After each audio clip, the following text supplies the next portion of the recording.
Let me go first and foremost to Bejon Misra. Bejon Misra, as somebody who's a consumer rights activist, when you hear of this kind of a story that, people are not being allowed in a place because of the kind of attire, a very Indian attire, many would say, that's there across the country, but yet these kinds of bizarre rules exist.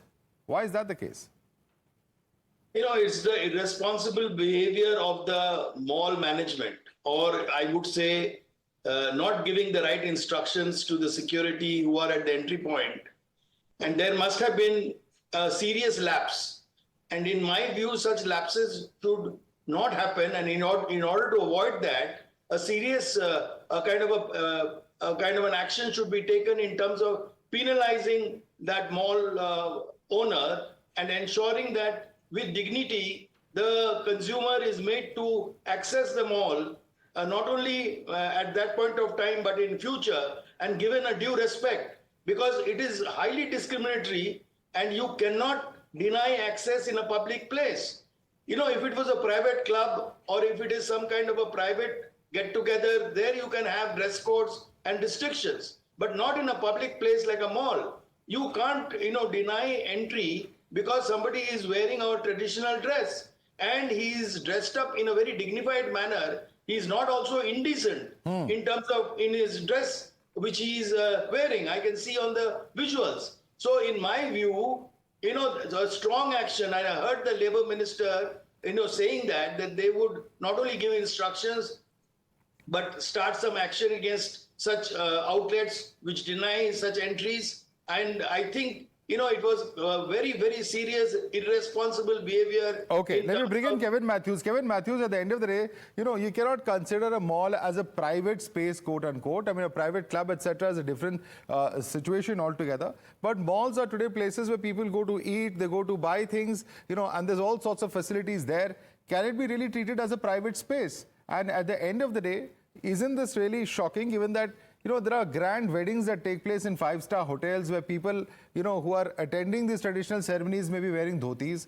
If it's okay there, then why is it not okay in a mall? So, Madhav, I think it boils down to two different things. The first thing is the question you asked, whether a mall is a private place or a public place. It being a private business, it being a completely privately owned, privately operated business, there's a huge argument for it being a private place. And on that note, there is an ethical question whether the business has a right to restrict. So that is, I think, the primary question here.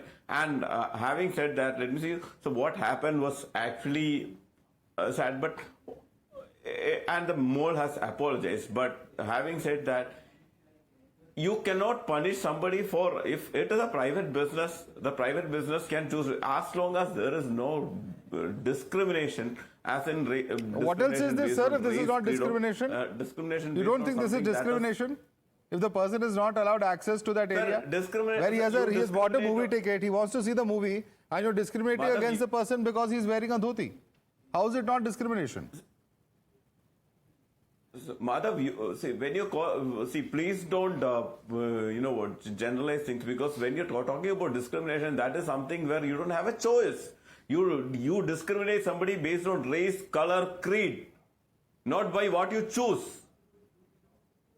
Because so if I'm a killer, choose to wear a dhoti, you should be discriminated against. Or if I'm a criminal, Sir, one simple question. I have bought a mall ticket. Whether I choose to wear it, whether I choose to wear shorts, pants or a dhoti, as long as there is no indecency, as Mr. Misra just described, how is the mall management to decide that it's not acceptable?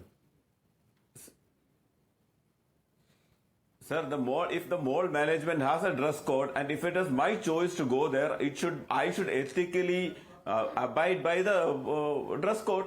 That is, as long as it's a private business, even if it is a government business. Sir, private businesses and private spaces, even our airports, etc. Now, even metro lines in some cases have been owned by private entities. To what extent will we take that? When they become public utilities, they